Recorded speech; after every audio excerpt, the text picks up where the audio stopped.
Alhamdulillah, assalatu wassalamu ala rasulillah, amma ba'd. Bagaimana anak-anak kabarnya hari ini? Alhamdulillah. Nah, sebelum memulai pelajaran pada hari ini, alangkah baiknya untuk memimpin doa terlebih dahulu agar proses belajar mengajar kita pada hari ini dilancarkan dan dipermudah menerima materi yang Ibu sampaikan. Silakan Ketua kelas dipimpin doanya. Siap, berdoa mulai. Bismillahirrahmanirrahim. Alhamdulillahirabbil alamin. Ar-Rahmanir-Rahim. Maliki yaumiddin. Iyyaka na'budu wa iyyaka nasta'in. Ihdinas siratal mustaqim. Siratal ladzina an'amta 'alaihim ghairil maghdubi 'alaihim waladdallin. Rabbis Li sadri wa yassir li amri wahlul 'uqdatam min lisani yafqahu qawli. Rabbi zidni ilma warzuqni fahma. Amin ya rabbal alamin. Sebelum memulai pelajaran, Ibu akan mengabsen terlebih dahulu ya. Abdanil Bais Huda hadir. Muhammad Hadi, Asep Setiawan, Dia Novitasari Hadirah. Kansa Ainun Mahya, Hadirah.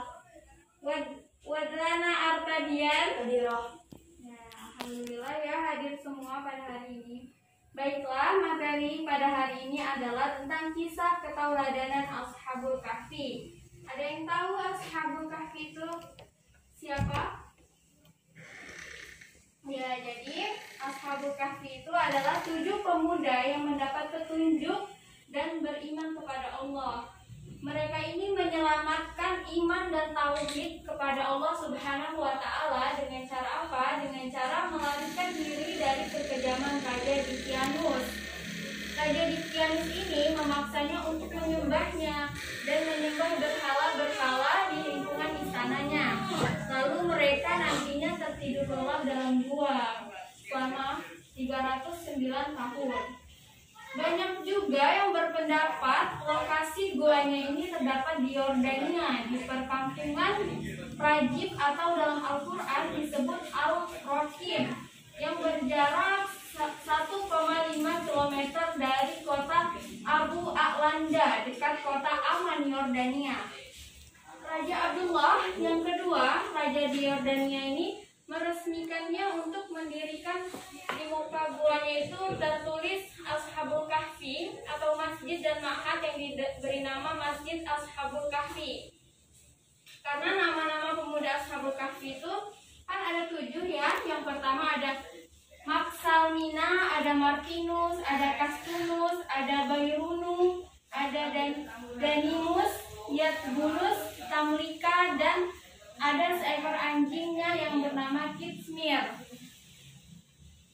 Kisah mereka Allah abadikan dalam surah Al-Kahfi. Allah juga berfirman di dalam surah Al-Kahfi ayat 13-14. A'udzubillahi minasyaitonirrajim. Bismillahirrahmanirrahim.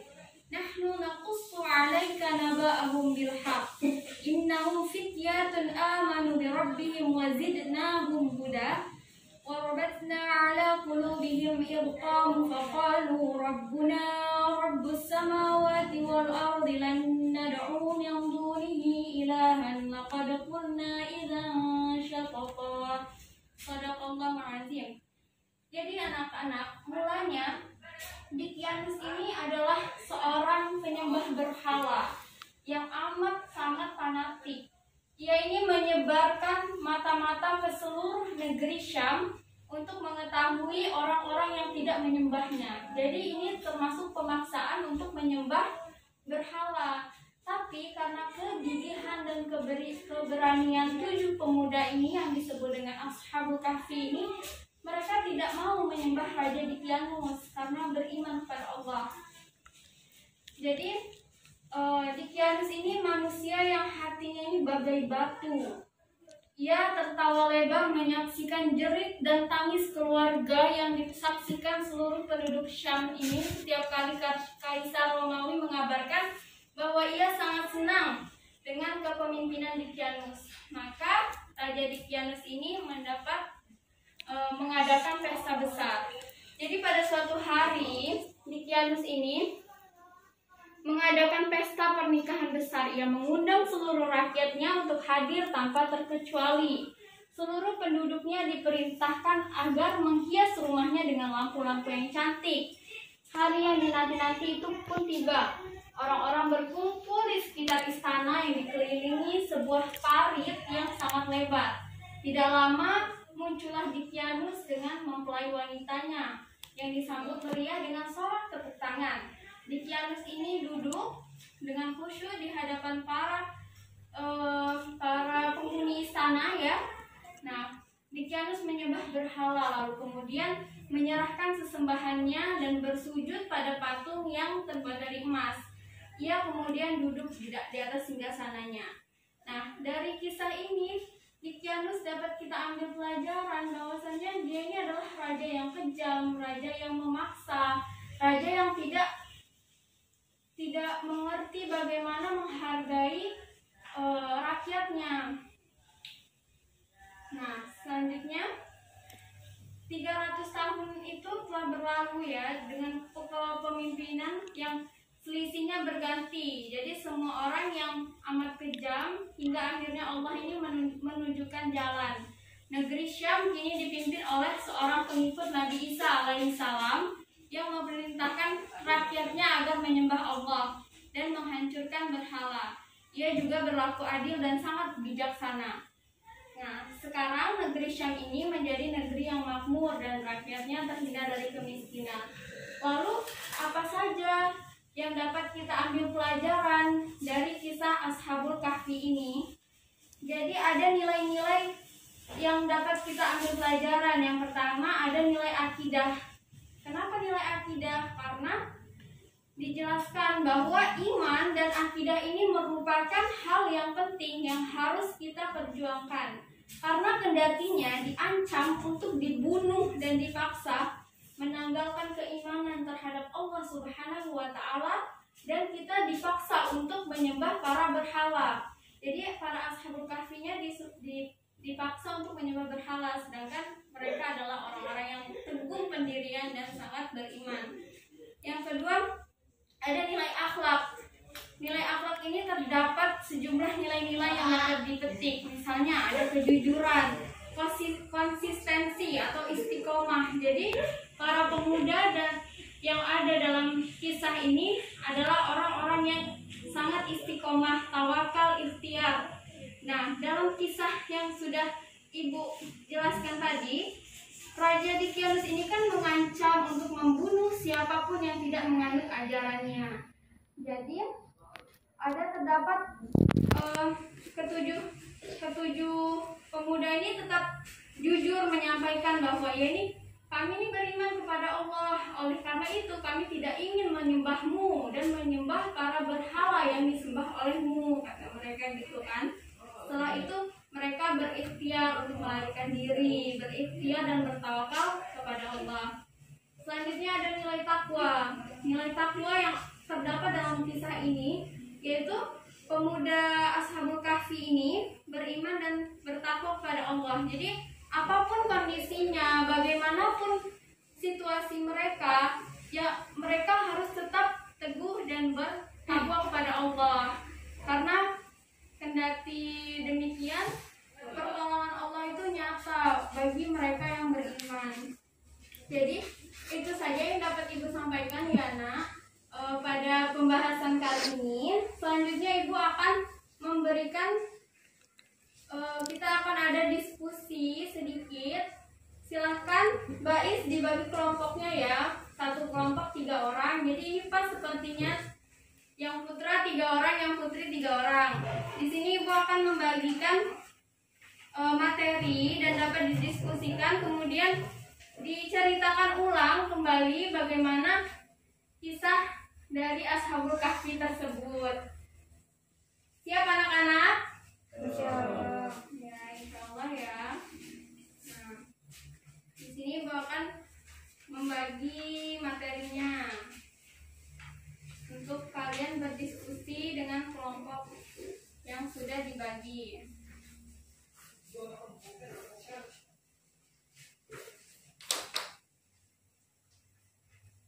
Nah, ini untuk kelompok yang putra, ini untuk kelompok yang putri. Silahkan kalian berdiskusi terlebih dahulu untuk menyampaikan apa yang ingin disampaikan.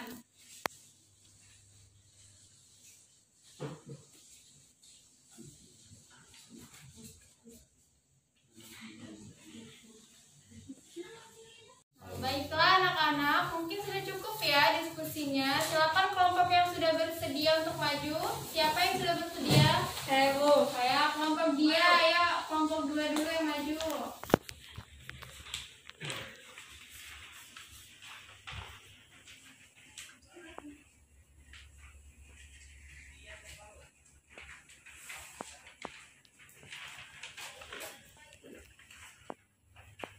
Assalamualaikum warahmatullahi wabarakatuh. Waalaikumsalam warahmatullahi wabarakatuh. Damit. Ya, silakan kelompok 2.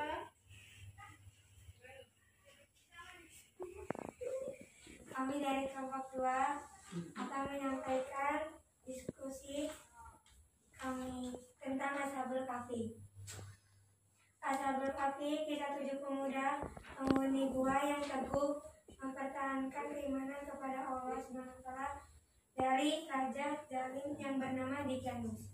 Kisah Ashabul Kahfi disebut oleh Allah dalam surat Al-Kahfi ayat 9-26, yaitu kisah pengalaman sekumpulan hamba Allah yang soleh ditidurkan selama 309 tahun di dalam gua. Apa yang terjadi selanjutnya pada kumpulan pemuda Ashabul Kahfi itu tidak dijelaskan oleh Allah seterusnya. Mungkin Allah mengisahkan pengalaman ganjil itu semata-mata untuk memberi amaran kepada manusia tentang kekuasaan Allah melakukan apa yang dikehendakinya kepada sesiapa, apalagi kepada hamba-hambanya yang sangat dikasihi. Walaupun perkara itu tidak terfikir oleh manusia boleh berlaku. Ya, jadi kisah Ashabul Kahfi ini mengisahkan tentang 7 pemuda yang teguh pendirian. Ya, beri aplaus untuk kelompok 2. Selamat duduk dia dan kawan-kawan.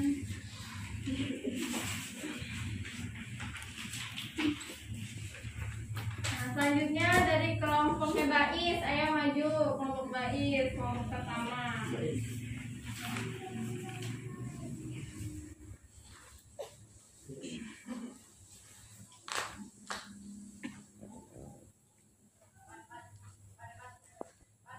Assalamualaikum warahmatullahi wabarakatuh. Waalaikumsalam warahmatullahi wabarakatuh. Dari kelompok 1 menjelaskan tentang Ashabul Kahfi. Ashabul Kahfi adalah nama sekelompok orang yang beriman yang hidup pada masa Raja Dicyanus di Romawi. Beberapa ratus tahun sebelum diutusnya Nabi Isa alaihissalam, mereka hidup di tengah masyarakat penyembah berhala dengan seorang raja yang zalim. Ketika sang raja mengetahui ada sekelompok orang yang tidak menyembah berhala, maka sang raja marah lalu memanggil mereka dan memerintahkan mereka untuk mengikuti kepercayaan sang raja. Tapi Ashabul Kahfi menolak dan lari. Dikejarlah mereka untuk dibunuh. Ketika mereka lari dari kejaran pasukan raja, sampailah mereka di mulut sebuah gua yang kemudian dipakai tempat persembunyian. Nama-nama Ashabul Kahfi: Markasali Mina, Kaliho, Martunis, Nainonis, Saribunis, Lunawanis, Palias, Yunis, Mir. Dari penjelasan kedua teman yang disampaikan teman saya tadi, ada pelajaran yang kita bisa petik. 1. Nilai akidah kisah Nilai akidah kisah Ashabul Kahfi menjelaskan bahwa iman dan akidah merupakan hal penting yang harus diperjuangkan. Nilai akhlak terdapat sejumlah nilai akhlak yang bisa dipetik, misalnya kejujuran, konsistensi, istiqomah, tawakal, ikhtiar, dan lain sebagainya. Nilai takwa para pemuda Ashabul Kahfi merupakan sekelompok pemuda yang beriman dan bertakwa kepada Allah apapun kondisi yang mereka alami. Terima kasih. Sudah selesai ya? Sudah selesai. Nah, iya, jadi anak-anak nilai-nilainya itu yang dapat kita ambil ada 3 ya. Ada 3. Ada nilai akidah, ada nilai akhlak, dan nilai takwa. Ya, beri aplaus untuk kelompok pertama. Ya, silakan duduk untuk kelompok Faiz. Terima kasih sudah menyampaikan resume ya yang telah Ibu sampaikan tadi. Nah, sekarang Ibu mau tanya, siapa yang bisa menjawab? Ibu kasih nilai plus ya, nilai tambahan. Coba Ibu tanya, berapa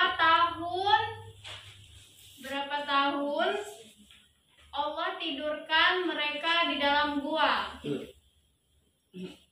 Ya, siapa yang mau jawab? Siapa duluan? Ibu pilih ya. Coba Kansa. 309 tahun. Ya, benar. Beri aplaus untuk Kansa. Tambah ya. Ya, selanjutnya siapa raja yang sangat zalim? Ya, Iqbal duluan ya. Siapa, Bal? Raja Diklen. Ya, 100 untuk Iqbal. Ya.